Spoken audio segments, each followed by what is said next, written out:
Good morning, everyone. Welcome to another edition of Matt's Mindset Monday. And this week, we're going to talk about consistency. Consistency is the key to success, no matter what business or what industry that you're in. Today, I'm going to focus a lot about real estate and how to be successful in real estate. But really, what we're talking about can apply to any industry or any business. Let's go ahead and kick this off with a little quote that I have from Anthony Robbins. It says, "It's not what we do once in a while that shapes our lives. It's what we do consistently that matters." And consistency is really what leads to habits, and habits form actions that we take every day, and actions lead to success. And that's kind of the cycle that we want to create by consistently doing the things that we need to do in order to grow our businesses. There's a book about that is just over my shoulder here that you can see actually over this shoulder called The One Thing, that was written by Jay Papasan and Gary Keller, that is really all about finding the one thing that you can do that makes everything else either easier or even potentially unnecessary. So a great read if you're looking to build consistency in your life, in your business, whether it's personal or professional. I definitely recommend that. It'll definitely help put things into perspective in terms of why the consistency and knowing what that one thing that you need to be consistent in is really important. But let's dive into today's topic. And I want to discuss Aesop's fable about the hare and the tortoise.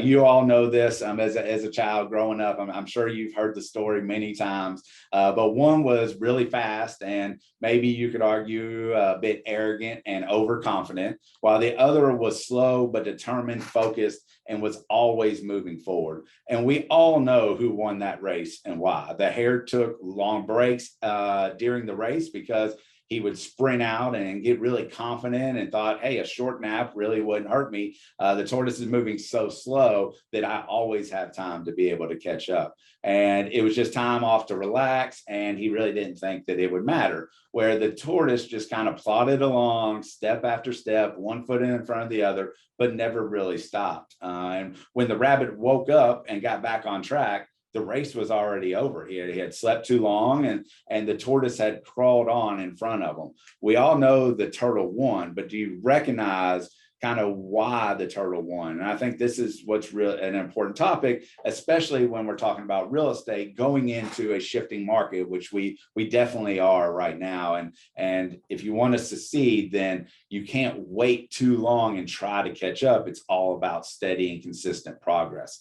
See, and going back to the tortoise and the hare story, is a lot of people think that the tortoise succeeded just because they were slow and they didn't wear themselves out. But that's actually not the real reason. The real reason that she won is that she created momentum and she did the right things consistently and got increasingly better over time. Just again, one step in front of the other, taking their time and making sure that they were building that momentum in order to move forward. So what does this have to do with real estate marketing and being a real estate agent? Well, I see it all the time, running multiple brokerages and getting to have conversations with agents, inside my brokerage and outside the brokerages.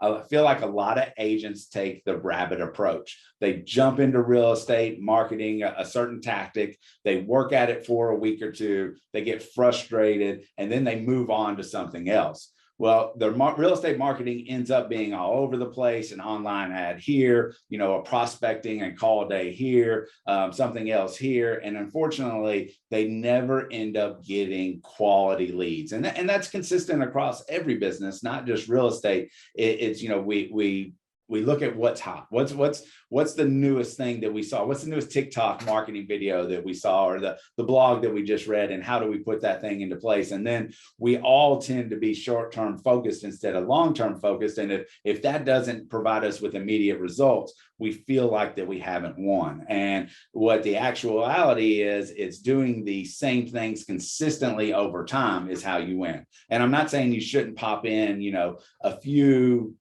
lead gen sources every once in a while, but you really need to focus on 3 or 4 things and do that consistently over time. And the number one thing that you should really look at is, your book of business. And for a lot of people, we call that a database. I actually like to call it a data bank, because that's where your business is going to come from, and where the money that flows into your business is going to come from. So you should take a look at your database and build it based on a variety of past clients, current clients, any connections that you have, what I like to call your sphere of influence, the people who know you, trust you, love you. We're talking family members, past school friends, previous employment. If you still have connections with those people, all those people are going to be what comprises of your database.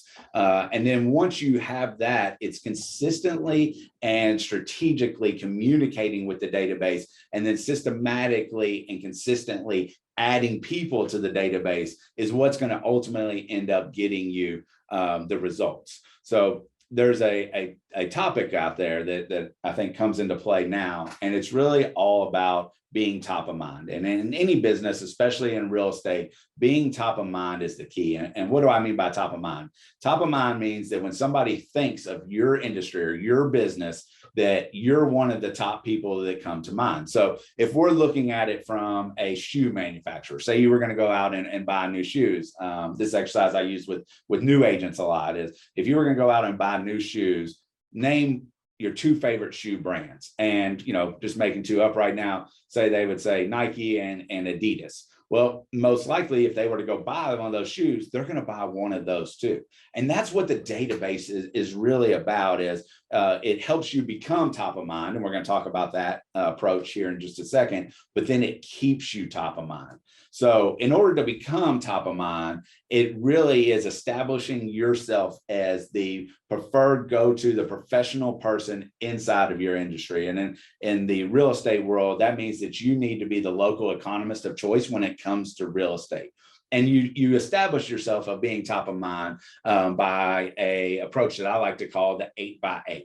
And that is 8 contacts over 8 different weeks. Now you can give some variance in that based on your business and your personality. It can be 6 contacts over 6 weeks, 8 contacts over 10 weeks, 12 contacts over 24 weeks, things like that. Well, 24 is probably a little long. You want to keep it inside a few months. But you come up with ways to communicate and establish value. It's not just checking in and say, hey, I'm a real estate agent. Don't forget to send me your business. It's figuring out how can you come from value and to establish yourself as the go-to professional inside your industry. So for us in real estate, that would be things like checking in and doing a home market analysis so that somebody knows how much equity they have in their house, or maybe sending recent active listings or pendings or solds to people who live in a certain neighborhood of everything that was around them, so they know of the activity that's around them.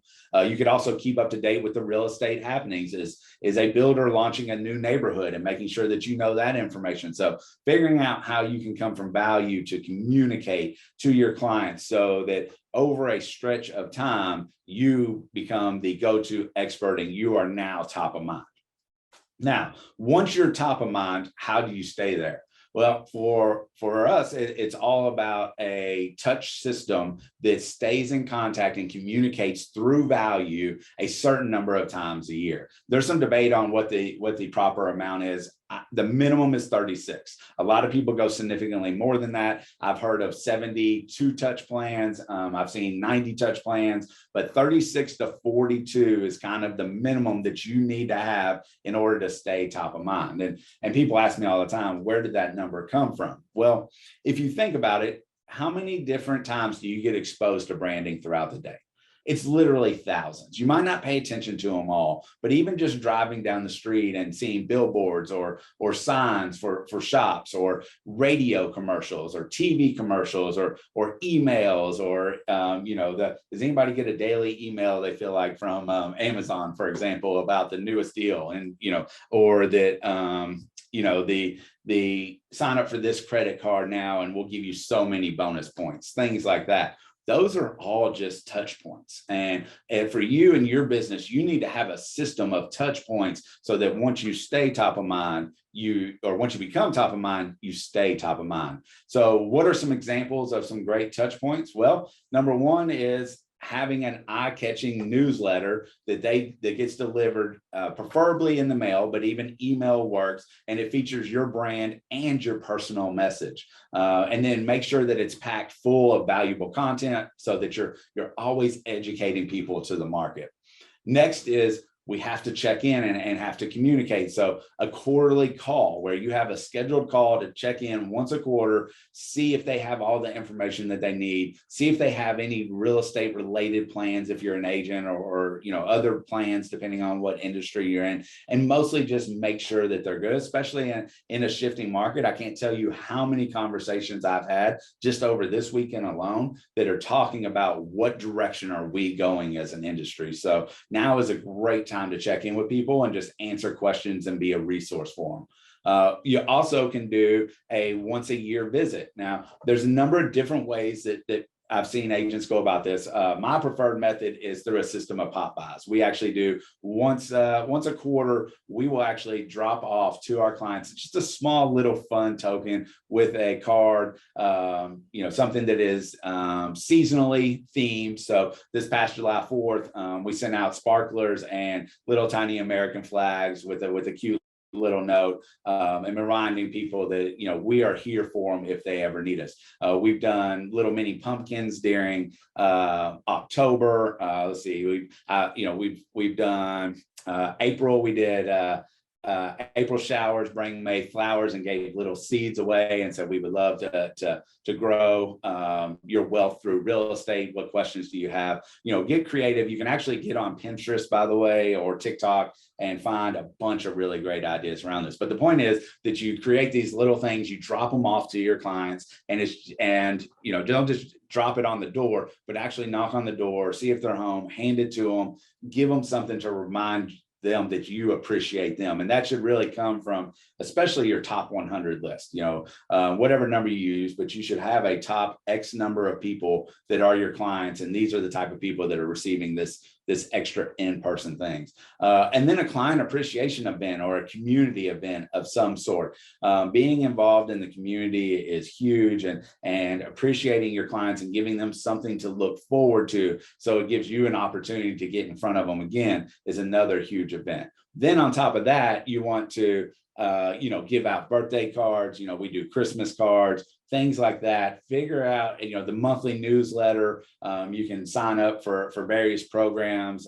We have neighborhood nurtures through our command program, for example, where it gives them information on sales and things like that. And you come up with a approach that is not annoying, but is also value-based, so that you're constantly educating your past clients and potential future clients on the real estate world, so that you're coming from value and truly helping them. So it's that consistency is what really helps build loyalty to you. Your contacts see you as the go-to realtor so much that they recommend you to others at first whenever they hear of somebody moving. And that's the power of consistency. It's this steady approach that leads to getting more real estate leads and referrals year after year. So now that you understand the system and how to become top of mind, and then how to stay top of mind, let's talk a little bit about how you execute. And I'm a big believer in time blocking. And time blocking, in my mind, is the most vital aspect of any business owner or entrepreneur that there is out there. Setting aside time on your calendar to actually work on these types of prospecting things. So do you have dedicated time where you actually work on your data bank every single day? And then is it in your calendar and time block consistently, meaning that it's on there every single day? For me, it's from 9 to 11 is what we believe in. That's our true business building time. That's when we're planning our next event. We're reaching out to our clients. We're sending those database emails, or scheduling the automation of social media posts, and then making our quarterly phone calls, checking our to-do list, making sure that we stay in contact with everybody, and do that first thing in the morning. And I always get asked this. They say, well, why first thing in the morning? Like, people are busy, they might not answer the phone. Well, that's true, but it's for two reasons. Number one, first thing in the morning is when your energy is the highest, and the higher your energy is, people can pick up on that and sense that. So when we're making our phone calls, there's some little tricks that we like to use to make sure that our energy is good, whether it be standing up instead of sitting down, or having a little mirror in front of you so you can make sure that you're always smiling, so that your tonality is where you need it to be. But doing these little things early in the morning when your energy is highest, make sure that you get the most important aspect, your one thing, to go back to that book, done early in the morning, so that the rest of your day is set up for success. And what do I mean by set up for success? Well, people, you might not get a lot of answers initially, but you're leaving voicemails, your text messages might not be responded to immediately, but by doing it first thing in the morning, you're setting up the rest of your day to succeed by people calling you back and texting you back. So now you have ongoing lead generation all day long. The other thing is, if we're being completely honest, sometimes the life gets hard. It does. And it might not even be work related. Maybe it's personal related. And throughout the day, your energy starts to go down. No matter how well you take care of yourself, we've all had those days where by the end of the day, we're just feeling it. And if we haven't got our lead generation in for that day, then, we're more likely to create an excuse inside our mind that would keep us from doing that activity for that day, the less energy we have. So that's why we like to knock it out first thing in the day. Number one is it protects our energy, make sure our energy is good, make sure we got our number one thing we need to do every single day, and that we need to be consistent behind it, that we get that out of the way. And number two, it sets the rest of the day up for success. So I always tell people, if you want me to see how successful you are, show me your calendar.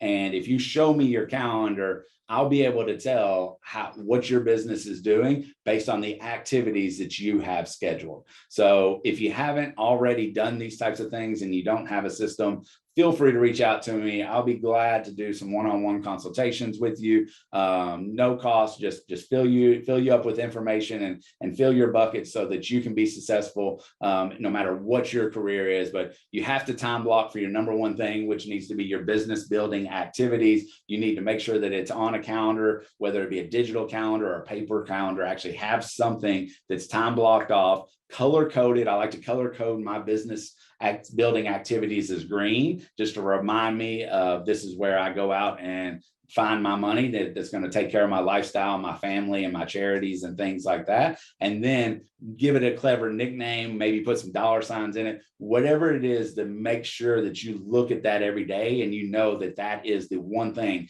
that you need to take care of that day. Then save all of the ongoing business activities for after that. So just to really recap really quick, be consistent, do your one thing every single day. If you're unsure of what your one thing is, pick up the one thing book, take it, give it a read. I promise you'll walk away with knowing more about yourself personally and your business and what you need to accomplish. And by the way, that book is not just all business related. I've gotten some things that I take away from my personal life from that book as well. Then make sure you time block for that one thing and have that consistently on your calendar, and then build programs to make sure that you're systematically approaching how that you build the business. And those programs can be an 8x8 to become top of mind, and then a minimum of 36 touches in order to stay top of mind. So that's the key to consistency, is time blocking, knowing what your one thing is, and then executing it at a really high level. I hope you enjoyed today's piece. Thanks for spending a little bit of time with me. We'll be back next week to talk about another subject in Matt's Mindset Monday. Hope everybody has a great day and had a great weekend. I'll talk to you soon.